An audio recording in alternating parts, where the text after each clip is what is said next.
nzokwama ngwizigira zikutazo mugira ninara mukangoye zizigira Yesu zizigira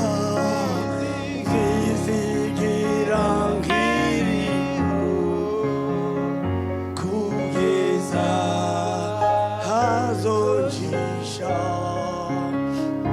mukirimba cy'ijuru zizigira Yesu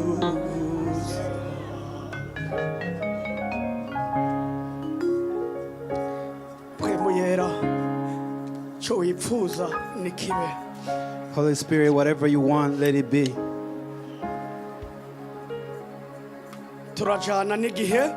We continue with the time. Because when we preach,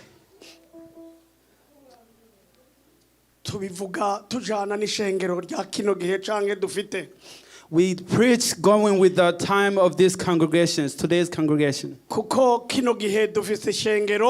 These days we have a type of congregation.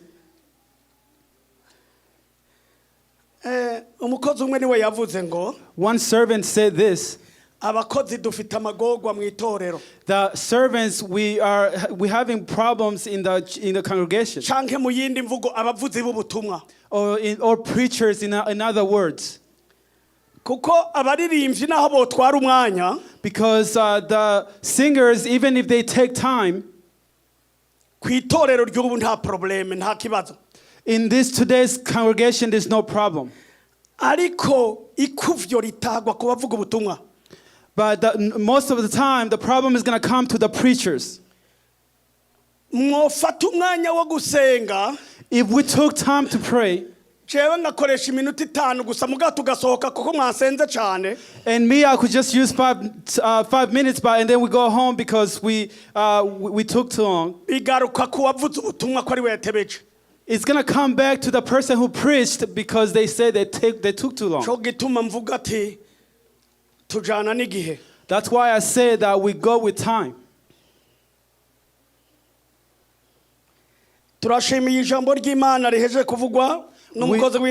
We thank the word of God that has just been spoken by the preacher or the servant. There's a word that he's just said, that to respect God or to come from sin,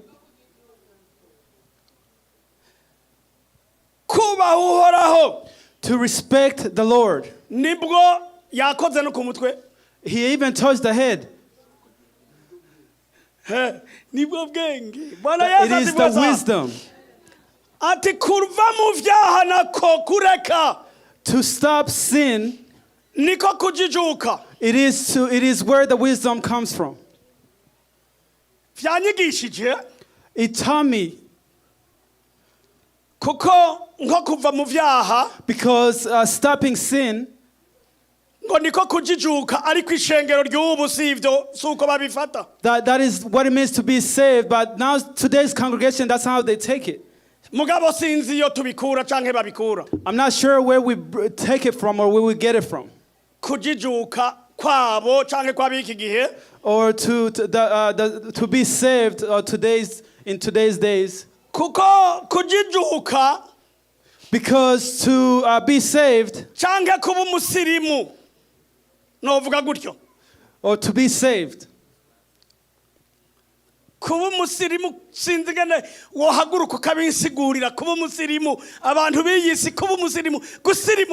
I'm not sure if somebody could explain it for me. To be saved, a person from Gitega, Mama Gershom Murantunga kuko Gitega. Geshom's mom, please forgive me. I'm not there. I haven't been there, and she hasn't been there. But if you ask me, I tell you what it is. You can know that I know this place. nukuvuga umunyagitega amanutse mu Rumonge canke Bujumbura A person from Gitega, when they go to Rumonge or Bujumbura, akahakubita nk'ukwezi or they stay there for 1 month, wewe uhavuka you who was born there, utegerezwa guca bugufi ukumviriza kwigisha ubusirimu. you are the one who's going to be humbled and be taught how to be saved. nayo ntahwana na ya misore ikamwigisha ubusirimu bw'icisilamu. And then, or it's going to be like the young man who's going to teach you the Islam way of being saved. akubwira wallahi wa rasul, And they will tell you certain things. arakurahira indahiro z'icisilamu ukamengo nimvukira. They're going to swear in Islam, and then they're going mbere to like they were born in it. abanyabujumbura canke abanyakigali sibo bahavuka. The people in Bujumbura, they're not the one who are born there. mwebwe muvuka i Kigali mwaragurishije barayigurira mwe murasubira ruguru. You who was born in Kigali, they basically sold it, and you was just there. uje rero kuko yarahaguze When you come, because uca as they bugufi said, niwe akwigisha. you will be humble, and they will be the one teaching niwe you. munyabwenge rero. They're the one with the wisdom. ariko mu ijambo ry'Imana But in the word of God, kujijuka bavuga suko. they say that to be saved, that's not how it is. none ko umusirimu gashirako ingohe zireha naho bwagakereye. But if you really, as a person that's saved, and then you're going to put on those ugaca eyelashes, usinzira nk'uko ijambo ry'Imana rivuze. and you're going to sleep just like the word of God just said. umukwe agashika. The groom comes here. uhava wihungura gute nyatiro. How you gonna wash yourself from the sleep? birakaze. It's very interesting.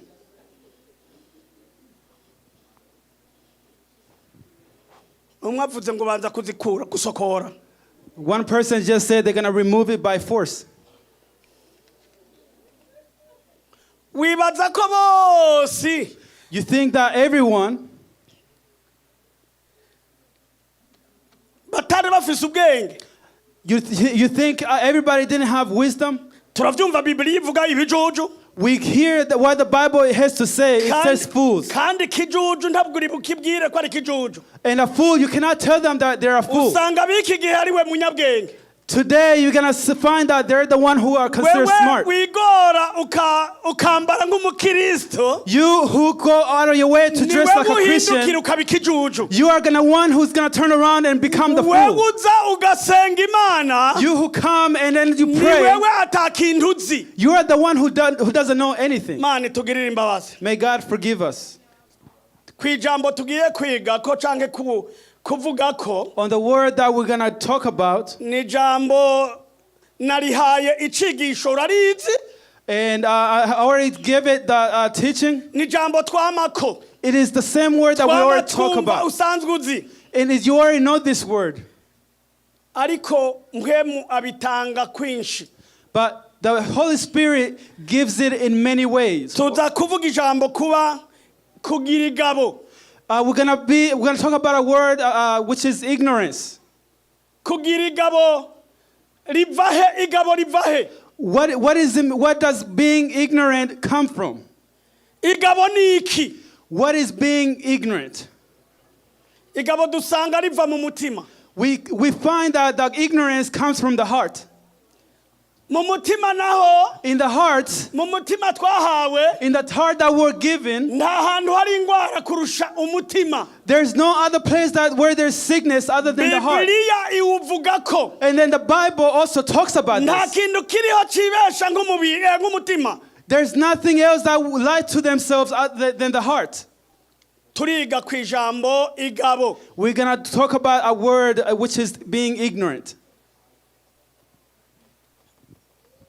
sinzi uwonsobanurira igabo kugira ngo abantu bavyumve. I'm not sure if somebody can explain to me what being ignorant means, so we could understand together.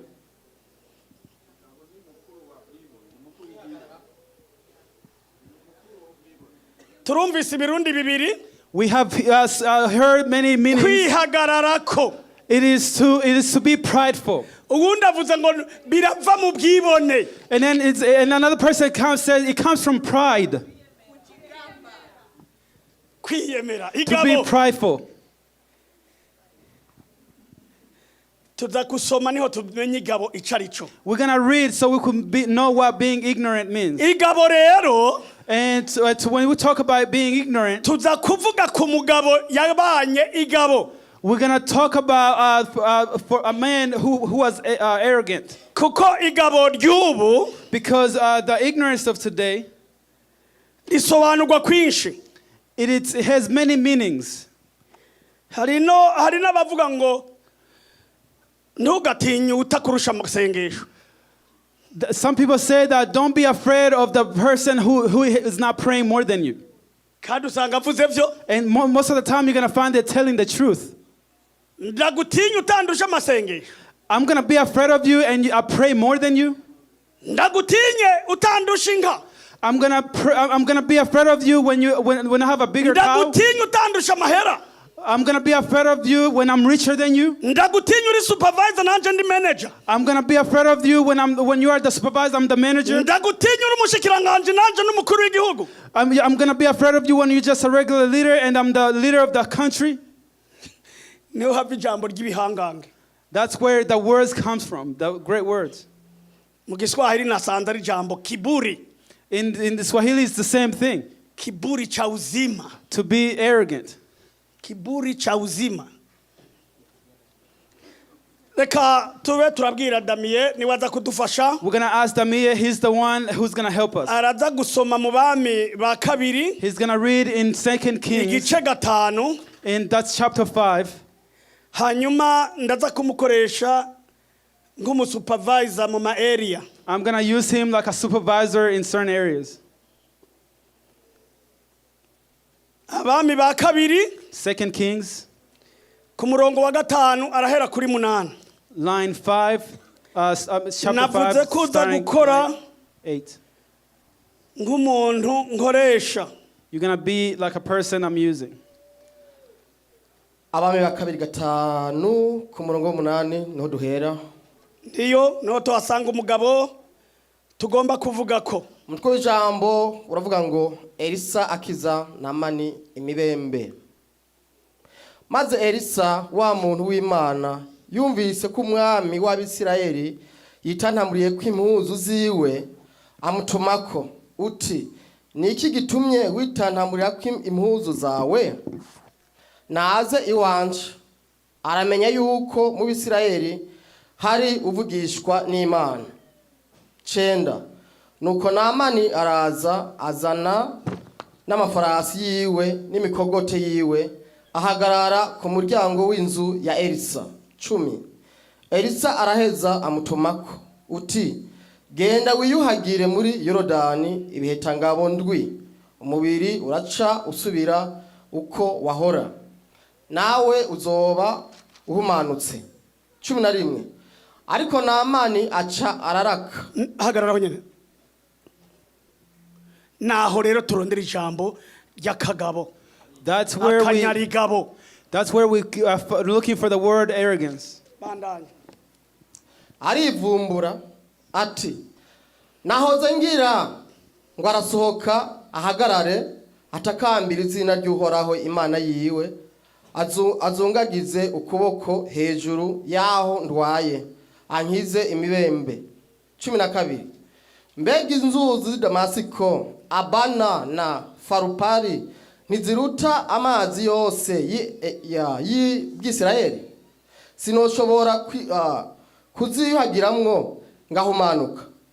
Nuko arahindukira agenda aratse. 13 Abantu biwe baramwegera baramubarira bati mbega mutungwa iyaba uyo muvugishwa n'Imana akurangiye ikintu kigoye ntiwari kugikora nkatwe kukubarira wiyuhagire uhumanuke. 14 Nuko aramanuka yibira muri Yorodani ibiheta ndwi nk'uko uwo muntu w'Imana yari yamubariye. Ako kanya umubiri wiwe uhinduka nk'umwana mutoya arahumanuka. Gezaho Imana igufasha. Can stop there. Soma. Let us read in English. When Elisha, the man of God, heard that the king of Israel had torn his robes, he sent him this message. Why have you torn your robes? Have the man come to me, and he will know that there is a prophet in Israel. So Naaman went with his horses and chariots and stopped at the door of Elisha's house. Elisha sent a messenger to say to him, go and wash yourself 7 times in the Jordan, and your flesh will be restored, and you will be cleansed. But Naaman went away angry and said, I thought that he would surely come out and stand and call out on the name of the Lord his God and wave his hand over the spot and cure me of my leprosy. Are you not Aban and Pharpar, the river of Damascus, better than all the waters of Israel? Couldn't I wash in them and be cleansed? So he turned and went off in rage. Naaman's servants went to him and said, my father, if the prophet had told you to do some great thing, would you not have done it? How much more then when he tells you, wash yourself and be cleansed? So he went down and dipped himself in Jordan 7 times, as the man of God had told him. And his flesh was restored and became clean like that of a young boy. Amen. He be clean like a young boy. He was clean like a young boy.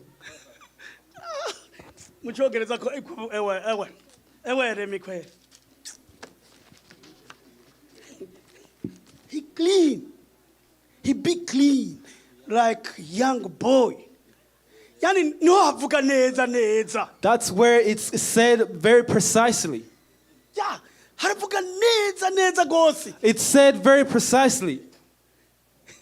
Turaza gushika. We're gonna be ahichigisho kiri. Where the teaching is.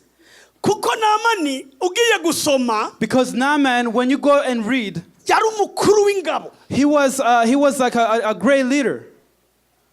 Kandi hejuru y'ivyo. And on top of that, yaratonye. He was very fearful. There's where I read many times. Kenshi, Imana yari yamuhaye kunesha. God had given him victory. To win over those Syrians. He was a great man. A time came, all his things needed to go in line. Because the things of God, no matter how you go and you go how you want.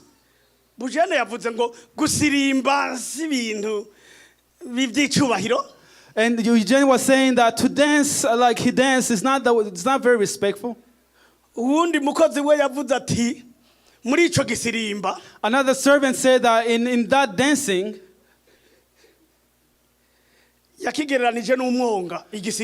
he compared it to a river. That's to dance. Or a lake. Or a forest. And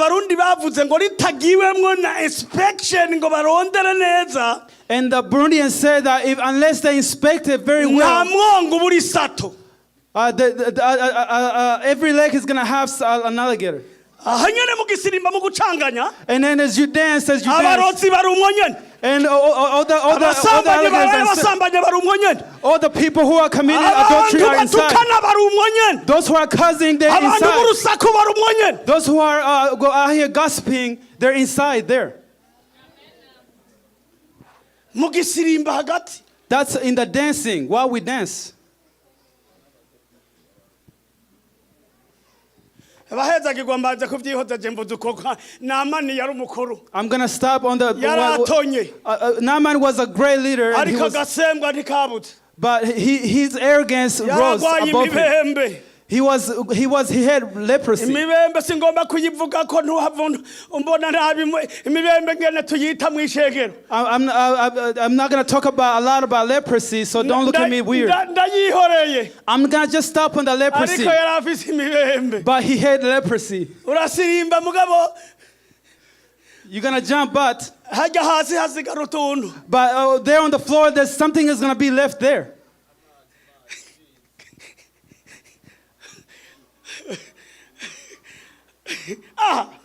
Here,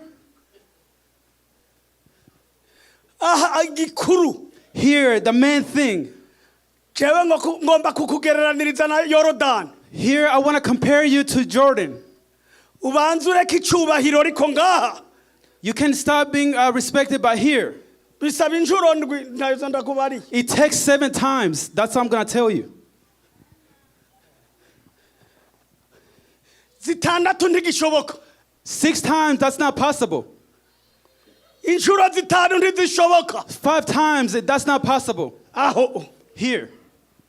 Nta kuvuga ngo amaze imyaka 70 ucugira ngo ndi shefu ngo ntiwahaguruka ngo uze hano muri Yorodani. You cannot say that I've been here for so many years and then feel like you are a leader and come here in Jordan. Nivugira mu migani. I'm just going to say this in a little Proverbs. Kuko sindageraho nigisha ndacariko ndavuga conclusion. Because I'm not there. I'm not teaching Reka yet. ndakubwire rero. Here, I'm going to tell you now. Igabo. The chariots. Mu makwaya harimo igabo. In choirs, there's arrogance. Mu basenzi harimo igabo. In the prayer warriors, there's arrogance. Mu ngo harimo igabo. In houses, in homes, there's gonna be arrogance too. Mu nzego zose. In all the groups.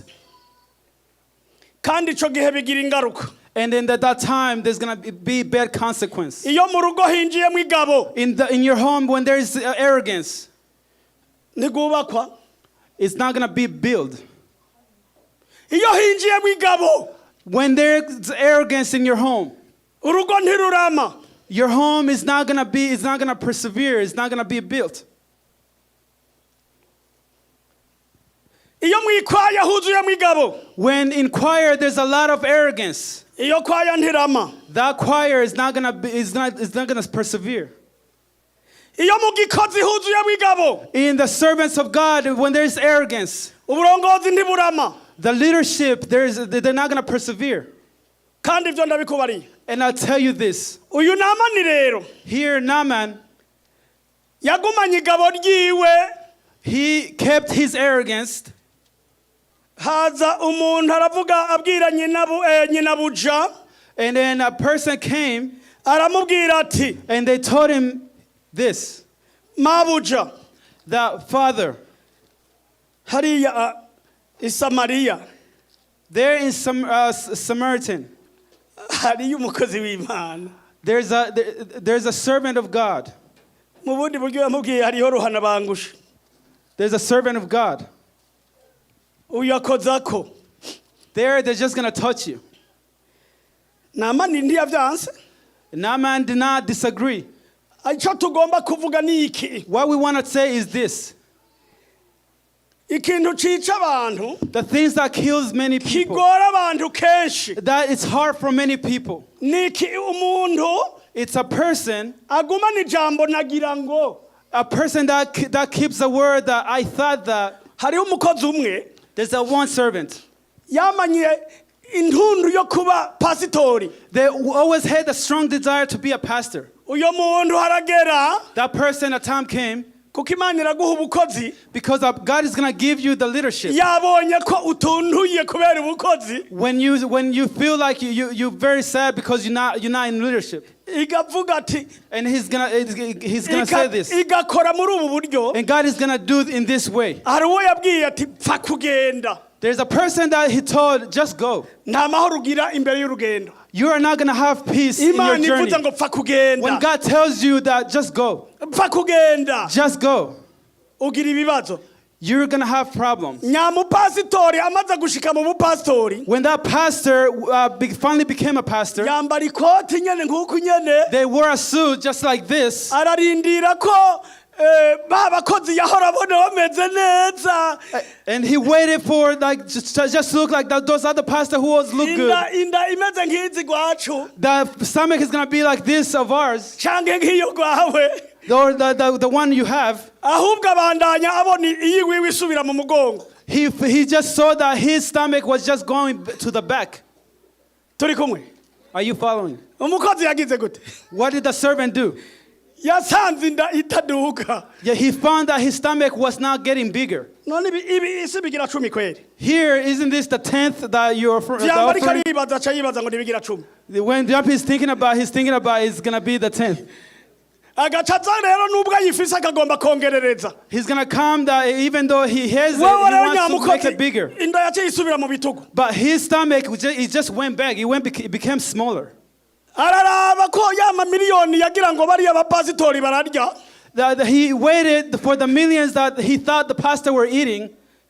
indwi ya mbere rero The first week, emuga gutiyo uri hehe kutaza he said that, what's going on there? Why are you not coming? hari vyangoye That something is not going well with me. hari vyangoye Something is not going well. ugiye neza ngo muyage kiundani When you go and then so you could talk about something by secret, niba abandi bace bavuga nka namani those are going to be the same people that are going to talk ati like Naaman. nagira ngo elisa nshitsi wiwe arazungagiza ukuboko I thought that when I get to Elisha's house, he's going Abwira Imana to yiwe raise his hand. cengira. So that he just could tell his God to none ambwiye ngo heal ngende me. koga But he's telling me to go and wash myself. uraze madushe je mfise mu nzu Do you know how many waters I have in my house?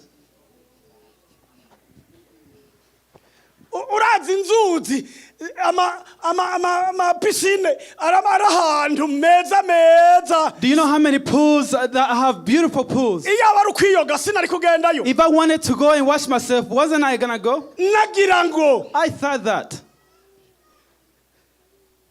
hari n'uwuza mu ikwaya There's a person that comes inquire. yabonye nk'udukumi twiza He saw that there was young, beautiful women, akiyegereza agira ngo turoroshe and then he will approach them thinking that they're easy. amayinga atatu amayinga ane tukamwenurira And about 3 weeks pass, and then they're still trying. kwa jina la yesu narakijijwe In Jesus' name, I have been saved. jewe narakijijwe I've been saved. ndi umwigeme wa yesu I'm a bride of Christ. nagira ngo I thought that. agasubira ewe guriya ko umaze iminsi utaza ngo hari byagoye That what happened? You came for so long and said that something is kumbe not right. With you. yibaza ngo And they think that hariyo umucezo mu ikwaya barakijijwe that there's playing in choir, but they have been saved. imisoro yaho yarakijijwe The young men that are in choir, they have been saved. nta buryo igifite bwo kuvuga ngo nagira ngo They don't have the chance to say, I thought that. hari n'abandi baza mu basenzi Some people go in to be a prayer warrior, akaza and they come, akaza and they come. hewe mana That, oh Lord, oh none Lord, mana none oh Lord.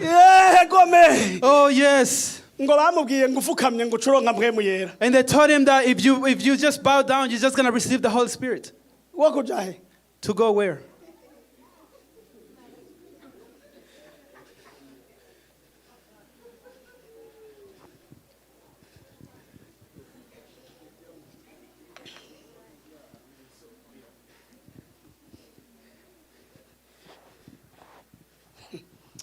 ni hatari kweli It's interesting.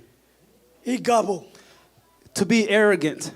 mpaka ukwiza ibisabwa n'amategeko You have to go by the rules.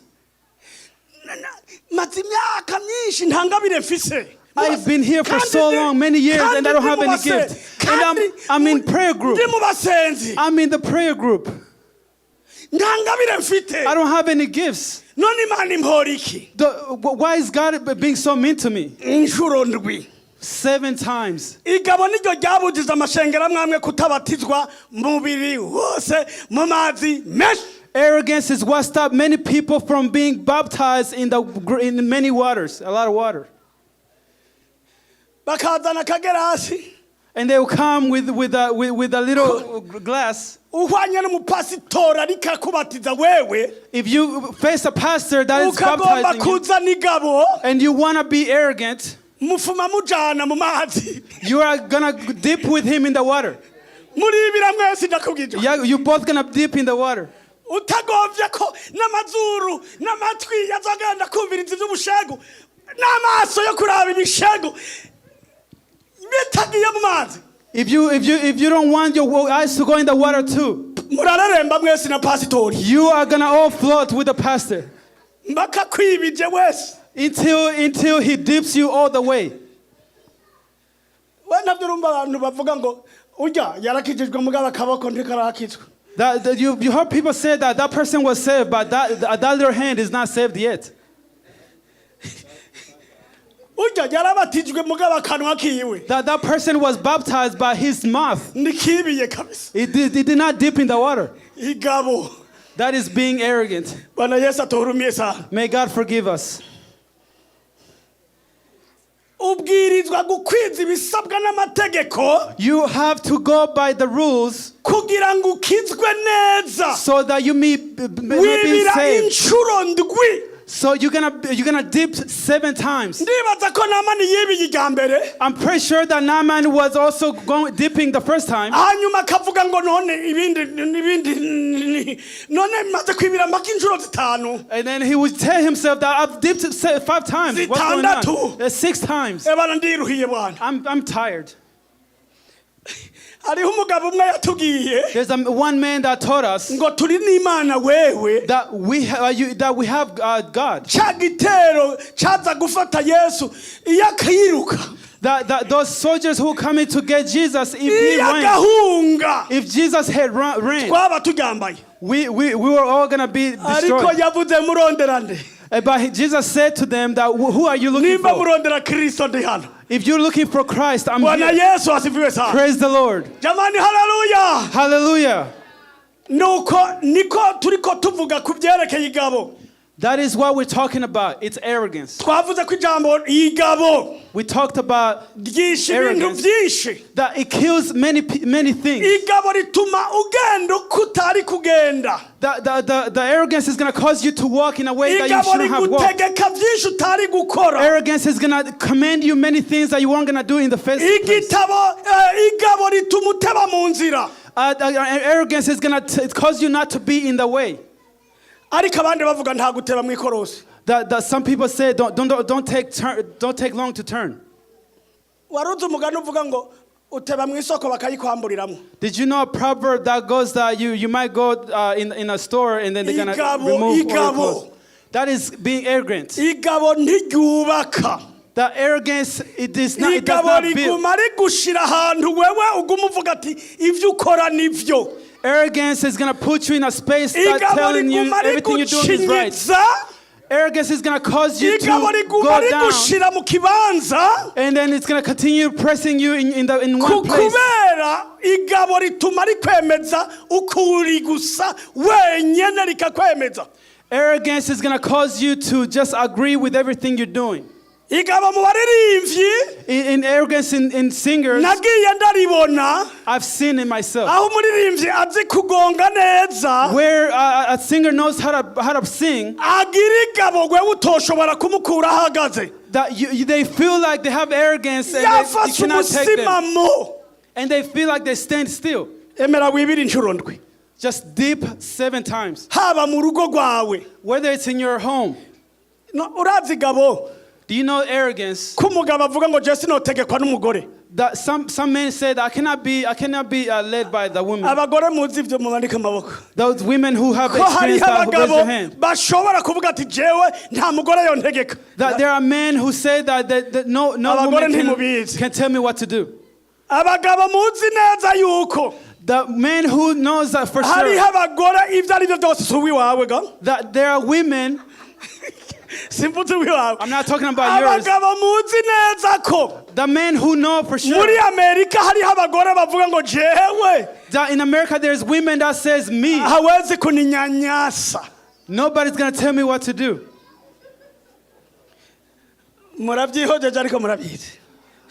You may be quiet, but I know you know what I'm talking about. uragenda pembeni urabe ko utabimenya Just go on a little bit on the side ariko and you'll ntabyo see mugiye what kumenya I'm talking kuko about. mwariyuhagiye inshuro ndwi But you don't know this ariko because you ku have muntu dipped 7 amaze times. kwiyuhagira inshuro zitandatu ataragera kuri ndwi But a person who has dipped 6 times and they haven't gone to number afise 7, ikibazo they have a problem.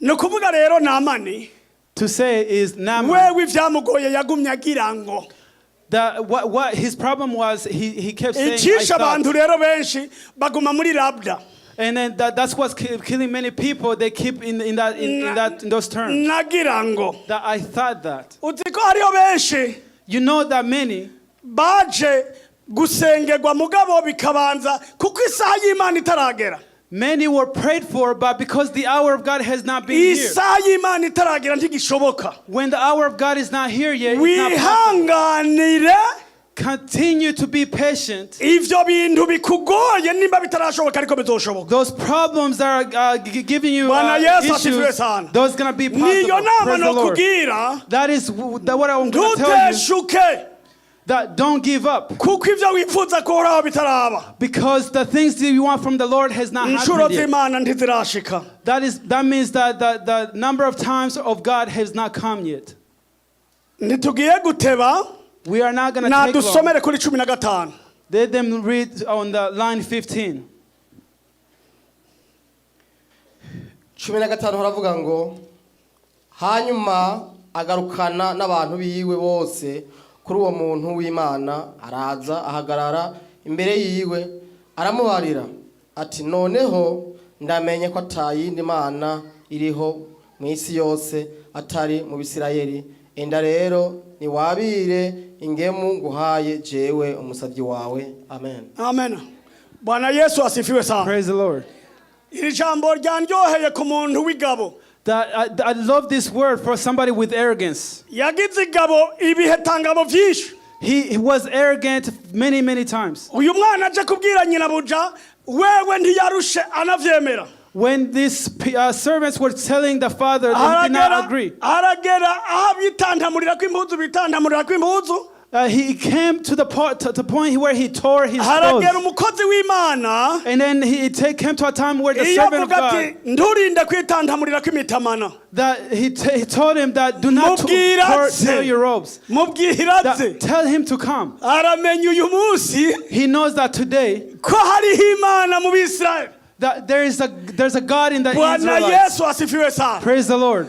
nawe nokubwira nimba unyumva I'm going to tell you that if you hear me, Imana irahari God is there.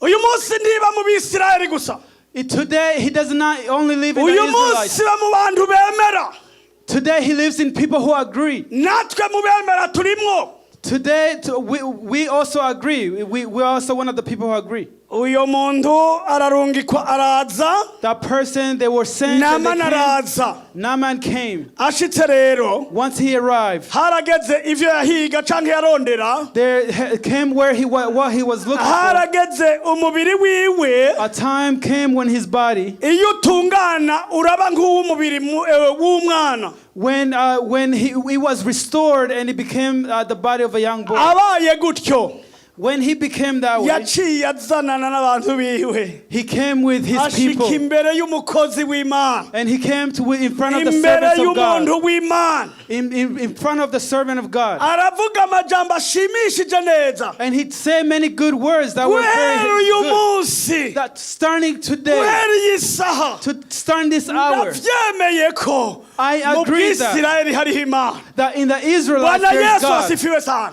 May God be nawe praised. niwemera kwihana Once you agree to niwemera kuva ku repent, kintu and you agree to stop something kikubwira ati ndizeye that's telling you that I believe, ukanga guhaguruka mu bihana and then you refuse to ukanga kwatura repent, ivyaha vyawe you refuse to say your sins, ngushike ku mavi watura yuko so that you could bow down and mana start saying this, naracumuye that God, I ngirira have sinned, imbabazi forgive me. uyu munsi niwumva mpwema kubwira Today, if you hear the Holy Spirit akakubwira telling you, guca bugufi and He's telling you to be akakubwira down, to be kwihana humble, and He's telling you to repent, akakubwira gushika ibihetangabo ndwi and He's telling you that to dip yourself 7 ntugume times. ntugume ku cyaha That don't stay on the sin. ukacatura And then you're gonna also say the sin. utaha wamamaza mu banyesi cyangwa mu banyabyaha You're gonna go and tell the other ijambo sinners. rivuga ati kwemera imana The word that's saying that kuva agreeing mu with God. byaha To come from niko sin. kujijuka. That is to be saved. Bwana Yesu asifiwe. May God be Niri praised. jambo Imana yampaye This is the word that God kugira ngo has given tuyague me. uyu munsi So that we can talk about kuva today. ahantu uhagaze To come from the place you're standing. wemere And then agree. ubwire Imana And then you tell ati God ndemeye that I agree, God. Mana ndaje That I'm coming, God. ndaciye bugufi I'm humble. wiyuhagire muri Yorodani So that you may be nta washed handi in no Jordan. kubwira hari Yorodani There's no other place I'm going to tell other Uretse than hano. Jordan. Unless this place. ugaca bugufi. And you be humble. Imana ibahezagire mwe May mwese God bless you all mwumvise ijambo ry'Imana. who have heard this word of God. dutanga umwanya ku buyobozi Let us also give this time to the kugira ngo leadership babandanye